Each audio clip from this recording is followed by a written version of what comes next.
Okay, it should be recording right now. Oh, okay. Okay, so the title of this presentation is New Nearly Optimal Coreset for Kernel Density Estimation. And my name is Ming. I'm a postdoc at University of Chicago. So, so first of all, what is kernel density estimation? So suppose we have a point set P in the Euclidean space, and we also have a kernel K. So in this talk, we mainly focus on the Gaussian kernel, which is defined as the exponential of negative norm x minus y squared. And finally, we have a query point x. So the kernel density estimation is the average of the kernel value e to the power negative norm x minus p squared, where p runs over our point set P, big P. So now here is a very simple example. Suppose we have a 2D point set. Then this purple surface is the kernel density estimation. And there are some reasons why we want to study kernel density estimation. So first of all, we can use kernel density estimation to approximate an unknown distribution in statistics. Also, we can use kernel density estimation to define kernel distance such that we can perform kernel SVM and kernel PCA. And finally, we can also use kernel density estimation to do some topological data analysis.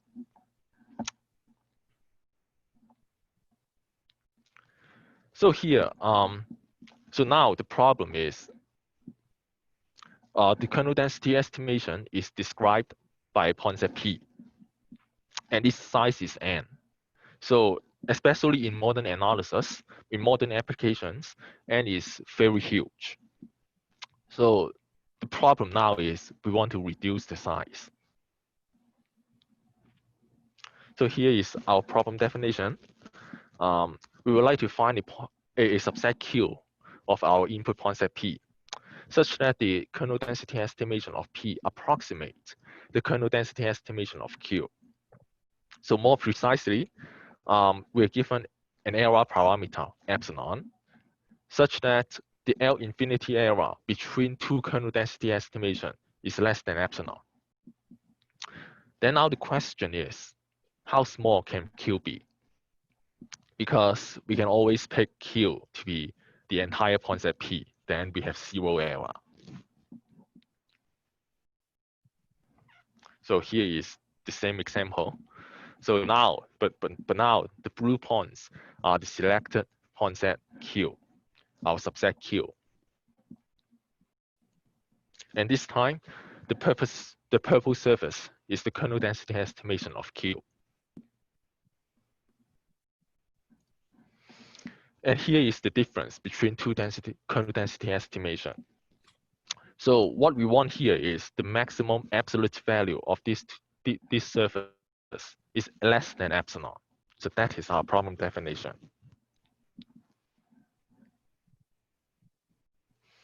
And of course, there is a long line of the work in this problem. And here are some highlights of it. So this is a long list, and the takeaway message here is, even in two-dimensional case, the best known upper bound is 1 over epsilon square log 1 over epsilon. And the best known lower bound here is 1 over epsilon, which means that there is still a gap between the upper bound and lower bound, and the gap is square root log 1 over epsilon. So now our result shows that when D is a constant, we can construct a coreset of size 1 over epsilon square root log star 1 over epsilon log star 1 over epsilon. Oh. Yeah, well, I just have some new idea on top of what I post. Oh, I see.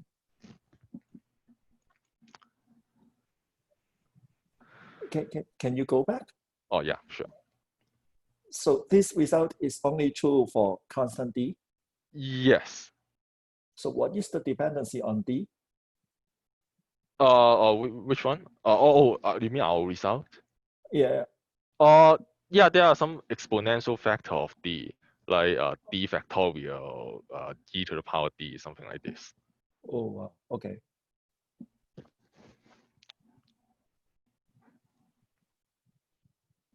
Okay, so it turns out that our problem is equivalent to the following problem. So suppose we are given a point set P in the Euclidean space. So what we want to do is we construct a plus minus one coloring on P such that this expression is small.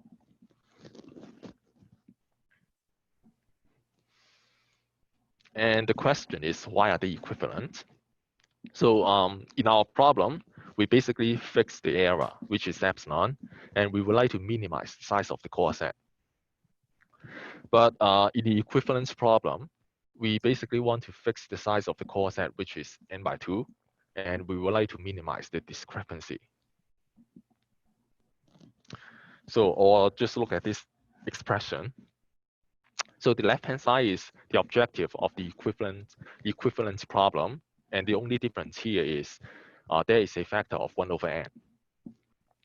But on the right-hand side, this is the objective of our problem. But the only difference here is we fix the size of the coset to be n by 2.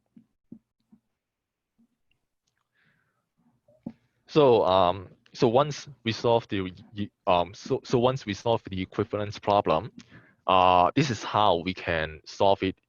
It is how we can use it to solve our problem. So suppose we have a point set in 2D.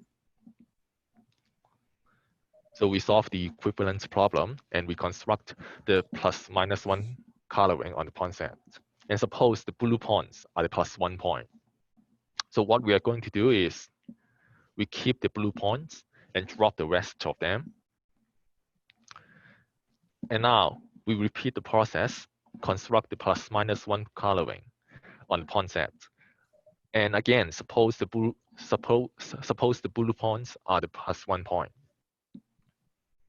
We keep the blue points, drop the rest of them, and finally, what is remaining is the coset we are looking for.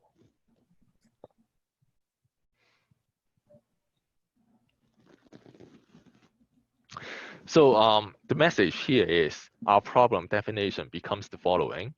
We're given a point set P in the Euclidean space, and we need to construct a plus minus 1 coloring on P such that this expression is small. And remember that our target size of the coset is 1 over epsilon, square root log star 1 over epsilon, log star 1 over epsilon. So so our goal here is to show that this discrepancy is square root log star n, log star n.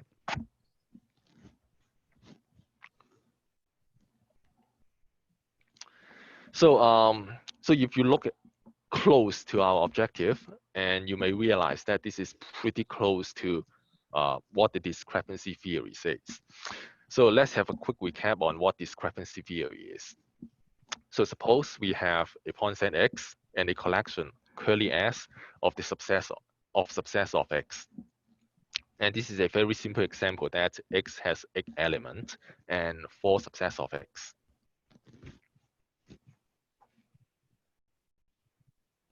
So what we want to do in discrepancy theory is we want to construct a plus minus 1 coloring on X such that each subset in a collection curly S, the absolute value of the size sum over the elements in this subset is small.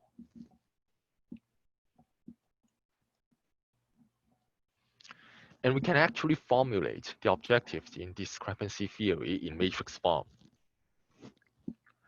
Suppose we construct a 0, 1 matrix A, and each column represents an element in X, and each row represents a subset in curly S.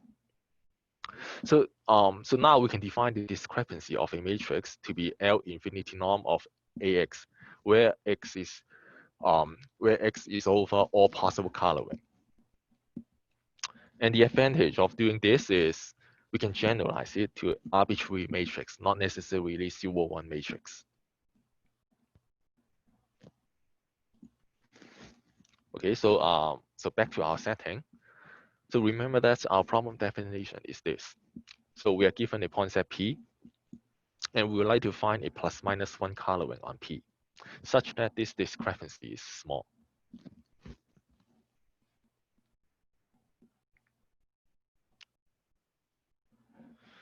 So if we rewrite our objectives in matrix form, we can rewrite it as the L infinity norm of K sigma, where the entries of K is simply Gaussian kernel.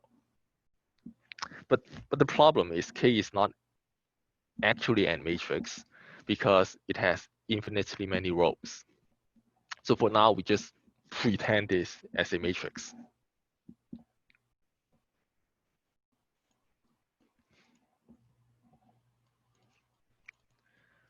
So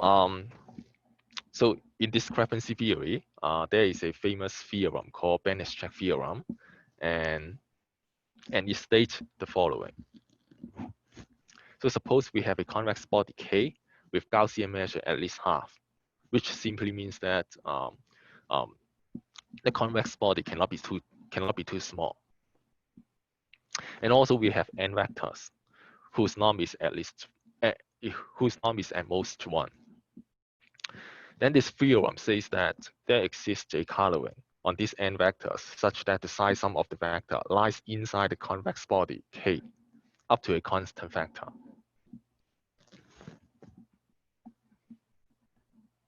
Or we can simply look at a very simple example. So suppose we have 4 vectors in a convex body. And all these red dots are the all possible psi sum of these 4 vectors.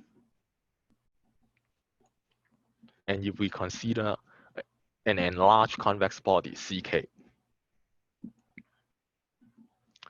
we can see that at least one of these red dots lies inside the CK, or in this picture, it is the blue dots here.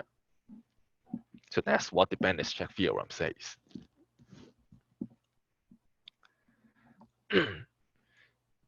A few years ago, there's a result show that it actually equivalent to this equivalence statement, and it says the following. So suppose we have n vectors whose norm is at most 1. Then there is a probability distribution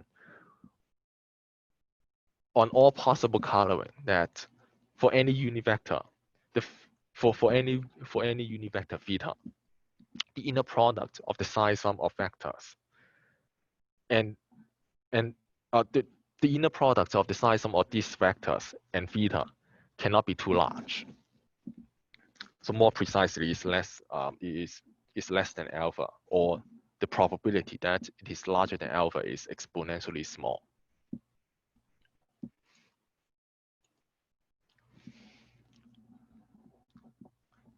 Then the question is, why are they equivalent? So one obvious difference between these two statements is there is no convex body in the equivalence statement. So intuitively, we can always approximate a convex body by the intersection of many half space. Then now the question is, how many half space do I need in order to have a good approximation? Which translates to how many events do I need in the union bound such that the failure probability is at most half in the equivalence statement. And 2 years ago, Banaszczyk theorem is shown constructive. So namely, there is an efficient algorithm to find such coloring. Okay, so back to our problem. So again, our problem definition is the following. We are given a point set P in the Euclidean space, and we would like to find a coloring such that the discrepancy is small. And also, we just introduced Banaszczyk theorem. And of course, we would like to use it. So again, it states the following. Suppose we have n vectors whose norm is at most 1. And we want to, we can construct a coloring such that the following guarantee is satisfied.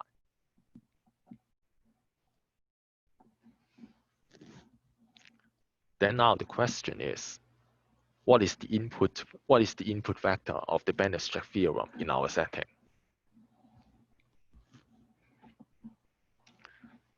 So here, let me introduce a very short remark here. So the concept of positive definite kernel. So a symmetric function k is called positive definite kernel if and only if it satisfies the following quadratic condition. So basically, it says that given any n points x1 to xn in the Euclidean space, if we construct a matrix G whose entry is k xi xj, then G is a positive definite matrix. And of course, Gaussian kernel is a positive definite matrix. So okay, back to our problem. Again, our problem definition is this. And if we write it in the matrix form, the objectives become L infinity norm of k sigma, where the entries of k is simply the Gaussian kernel. So we call that one important fact here is Gaussian kernel is a positive definite matrix. Is a positive definite kernel. So we can decompose k into this form.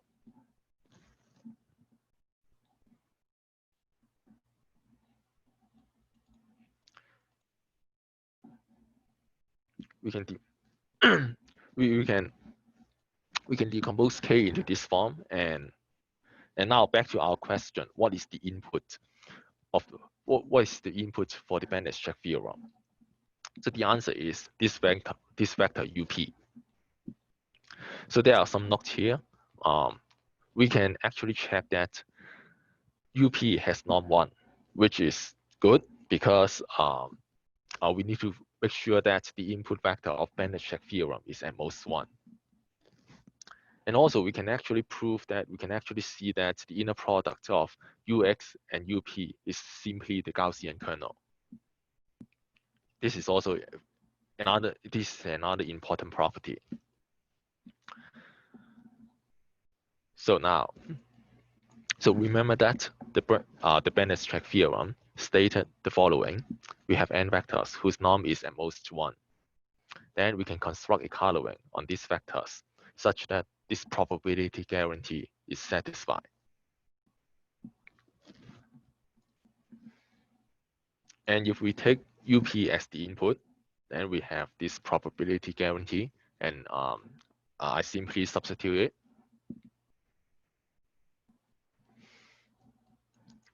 Or we have this.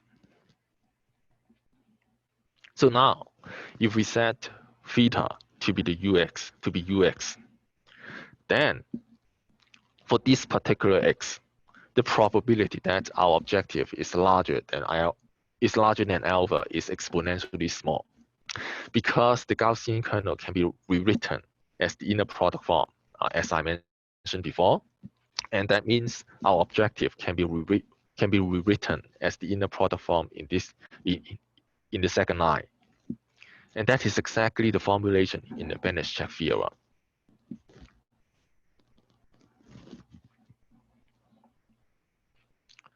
So again, our problem definition is this. So given a point set P, find a coloring such that for all x, the discrepancy is small. And from Banaszczyk theorem, we have the guarantee that for 1x, the discrepancy is small. But the problem is there are infinitely many x, so we cannot simply apply union bound. So there are some simple observations here about Gaussian kernel. So first, it satisfies the Lipschitz condition, which means that the slope or the gradient in high dimensional case cannot be too large. And also it has bound influence, which means that if the query is far away from the center of the Gaussian, the value is negligible because of the tail bound. So now, first of all, we assume that our concept. Excuse me. Oh yeah. Wait a minute. Yeah. So in the previous part that you've talked about, have you used the property that is Gaussian kernel? Is it true for all positive definite matrix? Yes, this is true for all positive definite matrix, but later we will specify why we have to use it in the Gaussian matrix. I mean Gaussian kernel. But Okay. Previously, this property, this inner product property, it is true for any positive definite kernel. Okay. Okay. Yeah. Yeah. So first of all, we assume that P lies inside an L infinity L infinity ball of radius 1, and we can remove this assumption later. So what we can imply from the observation is, so we have a point set, which is this green dot, and they are inside an L infinity ball of radius 1, which is this blue box here. So the lift condition says that we do not need to have the guarantee for all x in the Euclidean space. We just need to construct a grid. And we have a guarantee for all x in the grid point, which is the red dots here, as long as the grid points are close enough because of the Lipschitz condition. And the bound influence says that we do not need an infinite grid. We just need a grid within a radius. So now we have only finite number of x that we need some guarantee on. Then now the question is, how large is the size of the grid? Or how many red dots are there? So let's define this function d sigma p. And this is basically our objective, except that we don't have the absolute value sign. So from the observation, we can prove that the slope of d sigma p is at most n. That's because Gaussian has at most constant slope. I mean, the slope of the Gaussian is the slope of Gaussian is at most constant, and there are n of them. So we simply brute forcefully sum them up. And we can also prove that the absolute value of d sigma p is a constant, because when we can prove that the absolute value of d sigma p is constant when x is very far away. So more precisely, when the L in the infinity norm of x is larger than square root log x, square root log n. And again, we can brute forcefully bound this result. So so we have these two observations, and what they implies is the cell width is at most 1 over n, and the grid width is at most square root log n, or as it is shown in the picture. Then combining these two observations, it means that the size of the grid is at most n to the power d.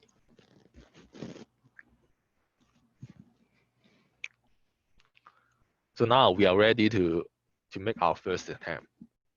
So we have the probability that we have the probability that our objective is larger than alpha is exponentially small, and also we and this is from the Banaszczyk theorem, and also from our observation, if our objective is small on x, that is in a grid of size n to the power d, it implies that our objective is also small for all d, for all x in Rd. And now if we set alpha to be square root log n, then we can prove that our objective is at most square root log n for all x in Rd.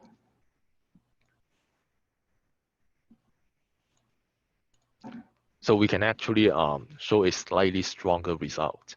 So recall that d sigma p is defined as this. And we can rewrite it in this form. The key in this form is that there is an extra factor e to the power negative 2/3 norm x squared. And that little factor here is the key for our next attempt.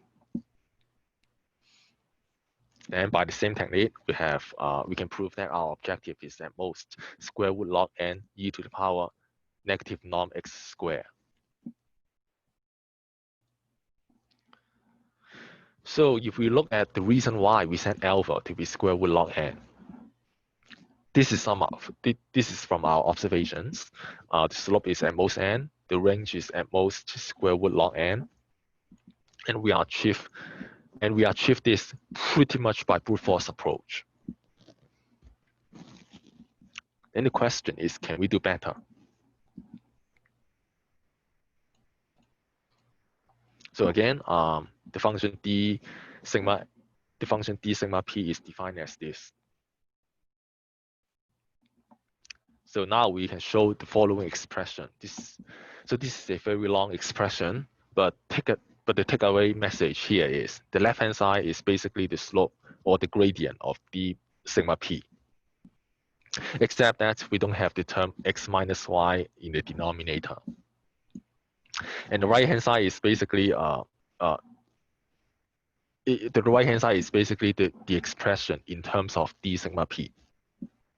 So the point is, we can express the slope of d sigma p in terms of d sigma p itself, and we can show that specifically for Gaussian kernel.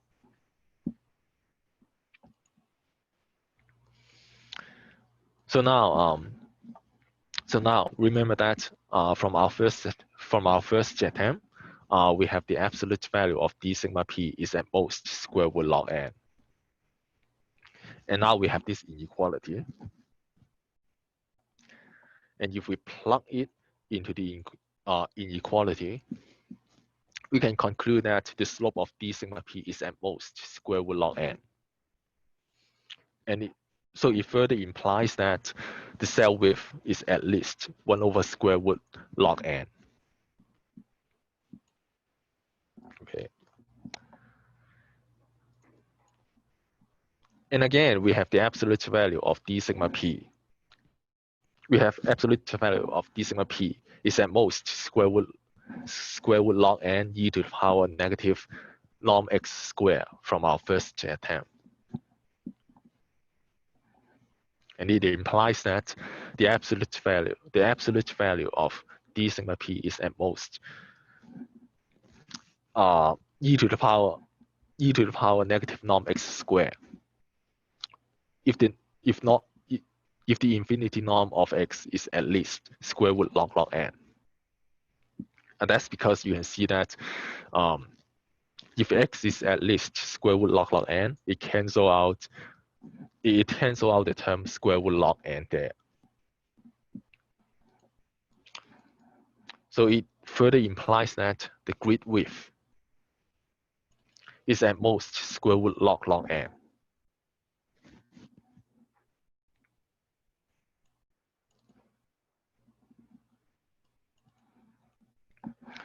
So now, if we combine them together, the slope is at most square root log n, which is previously n, and the range is at most square root log n, which previously is square root log n.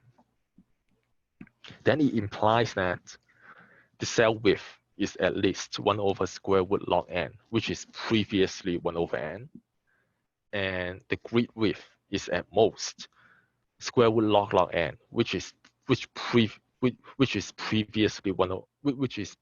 square root log n. Or we can look at this picture. This is from the previous picture, from the previous example in our first attempt.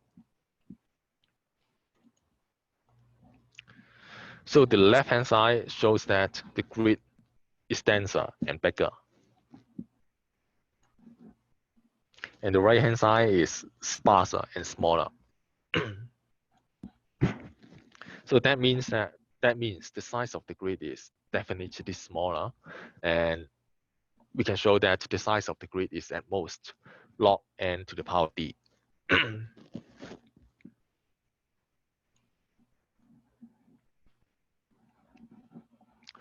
So now we can make some improvement on top of our first attempt. So we have the absolute value of d sigma p at most epsilon from Banaszczyk theorem.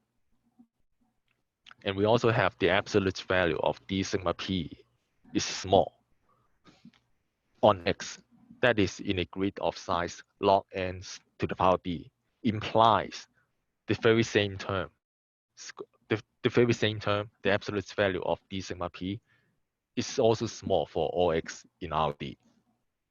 And that one is new.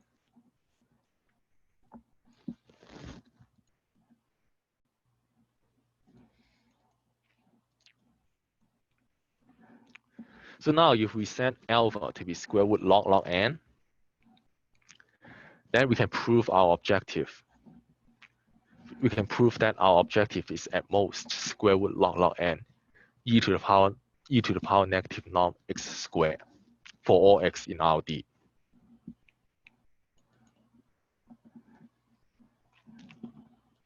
So now if you understand how we make the improvement from our first attempt, then you may realize that this is basically an inductive step in the induction. So more precisely, this is the pattern. So suppose we can prove that our objective is at most beta e to the power negative norm x squared for all x in RD. And this beta is actually square root log n in our first attempt or the base case. Then it implies that the slope of d sigma p is at most beta. And also we can prove that the range is at most square root log beta.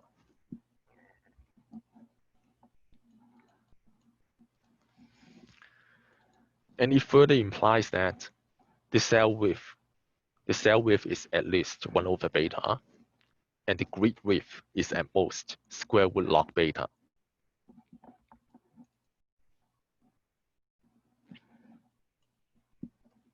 And it means that the size of the grid is at most beta to the power d.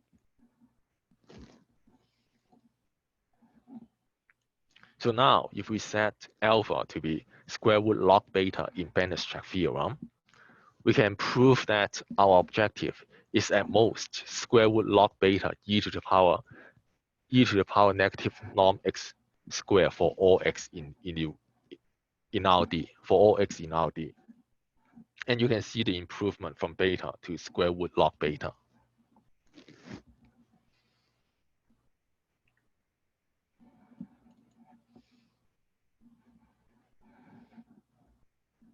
So basically, this is the induction.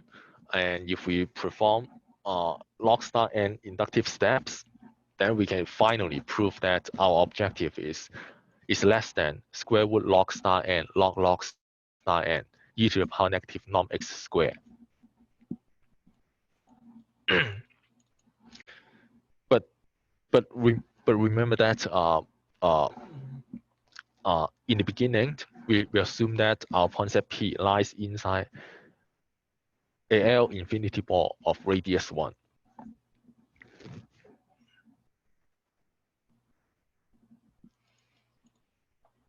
So now now we would like to remove this assumption. The way we do this is we can partition our point set P into different L infinity ball. Then we can run our algorithm to construct the coloring on the point on each L infinity ball, or you can see the red dot in the picture this time. And the next time on this red dot, then we find that there is an extra factor appear in the final bar, and this extra factor depends on D only, and this extra factor depends on D only, and since we assume that D is a constant, so this extra factor is just a constant.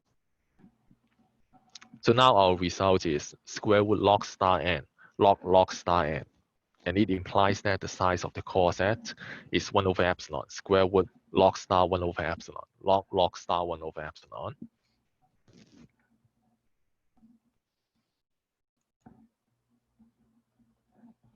And now here is our conclusion. So we remember that our problem definition is we have a point set. We would like to find a subset Q such that the kernel density estimation between P and Q are close. Then the question is how small Q can, how small can Q be? Then our result shows that when D is a constant, the size of the coset is bound by 1 over epsilon, square root log star 1 over epsilon, log star 1 over epsilon. And thank you. That's my presentation.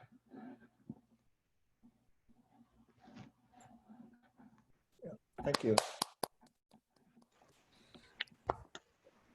Any questions?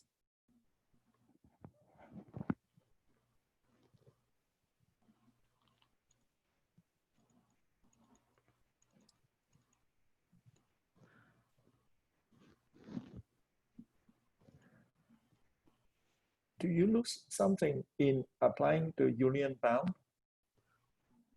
Can you potentially do better than using union bound?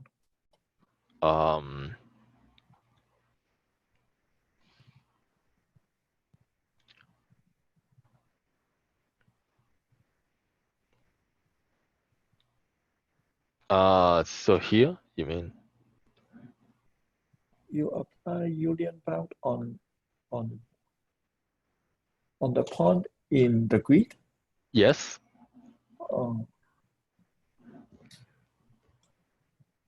But they look similar to each other.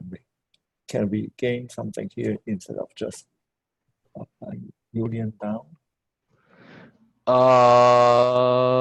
What do you mean by this? They are similar? I mean, the directions that you apply, it's not arbitrary direction. I don't know.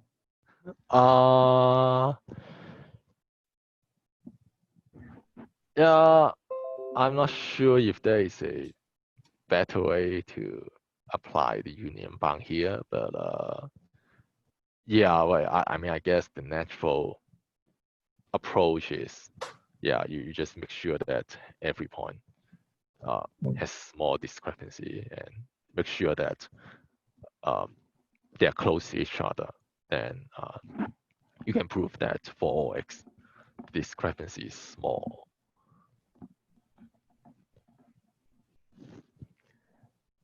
So what about other kernels?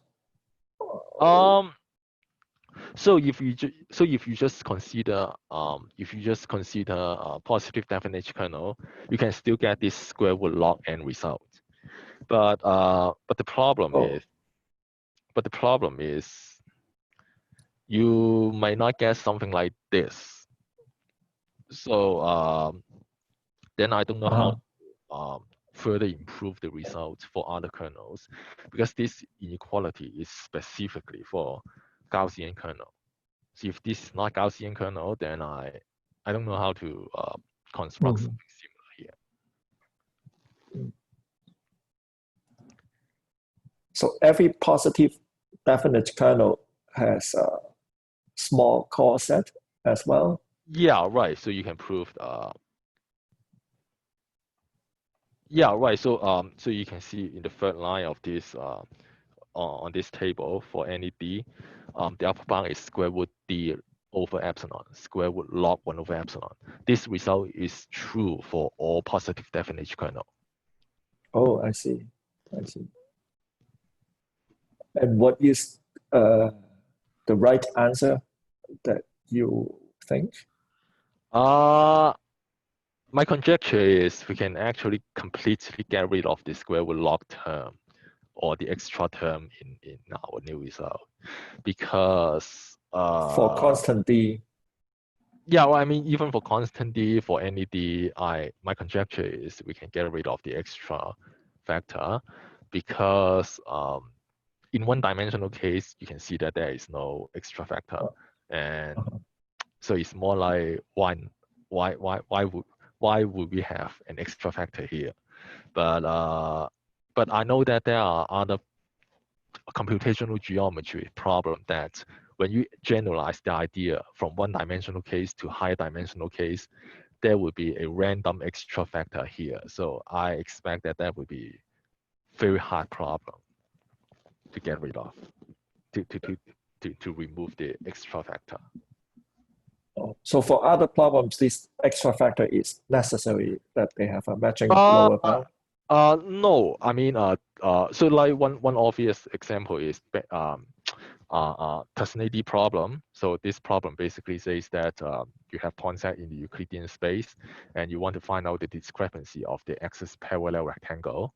So in one-dimensional case, the discrepancy is constant, and for D is larger than 1, the upper bound is the upper bound is log to the power D minus half n, and the lower bound is log to the power D minus 1. So there is an extra square with log n factor between them for D larger than 1. Then this is a famous open problem. So yeah, right. No one knows how to solve it, and yeah, right. So and people conjecture that we can further improve the upper bound. So yeah, right. So I make the same conjecture here. Yeah. Other questions?